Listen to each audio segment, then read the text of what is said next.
What is it? There's something in those trees.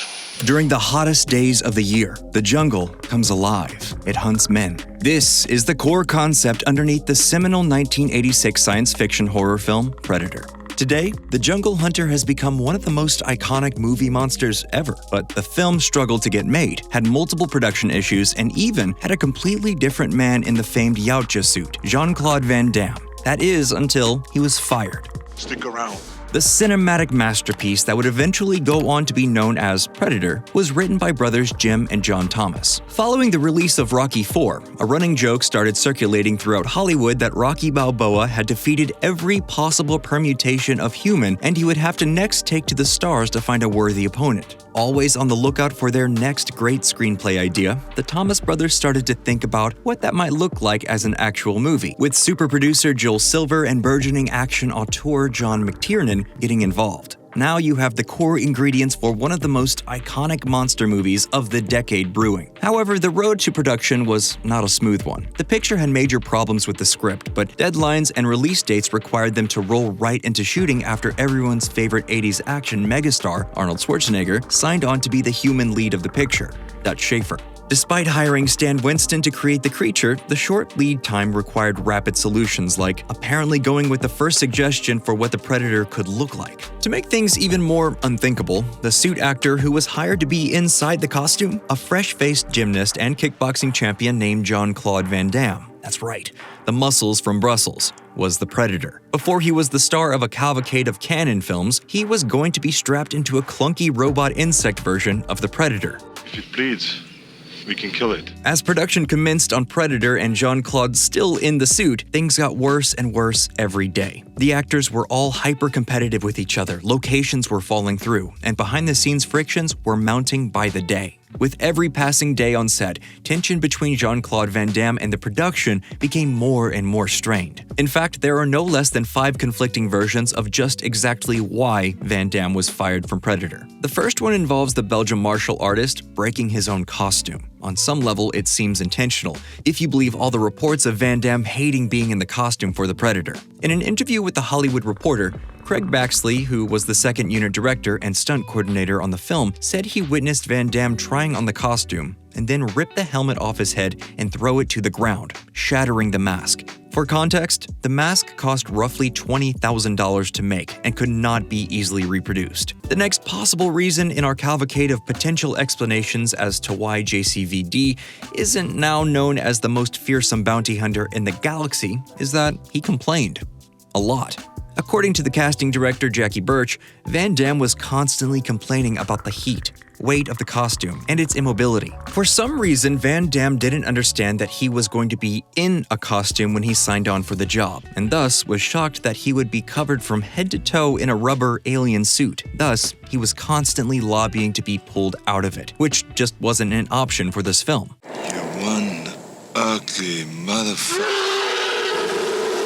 Multiple sources have also pointed to the fact that he was just too short to be credibly scary against the hulking behemoths of Schwarzenegger, Jesse Ventura, Sonny Landham, and the rest of the cast. When Joel Silver hired Van Damme, it was away from all the other actors. They made him do a movement test where he leapt into the air and did the splits at standing eye level. This impressed the mega producer that Van Damme would be able to bring an otherworldly mobility to the character. Only catch being he's 5'6", so when he put him next to the 6'4" Bill Duke, well, he's less imposing. The penultimate reason why Van Damme was fired includes multiple people having eyewitness accounts of Van Damme passing out multiple times on set due to dehydration. The 100-degree jungle heat and the strain of the suit were considerable on Van Damme's body. After passing out twice mid-scene, Silver purportedly informed him that if he passed out again, they'd be forced to recast the role for safety purposes. 2 weeks later, while on wire shooting a Predator leaping from the tree shot, he lost consciousness. Reportedly, Silver had no other alternative